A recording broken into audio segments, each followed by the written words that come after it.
పరలోక భవనాన్ని ఈడ్చుకొచ్చి గదిలో మార్చి మళ్ళీ కట్టారో ఏమో. మాయజాలము తెలుసు, మంత్రకారడి తెలుసు, రెంటి కన్న ఇది ఇంకోటేమో.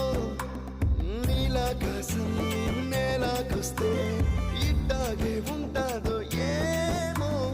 ఈ సంతోషం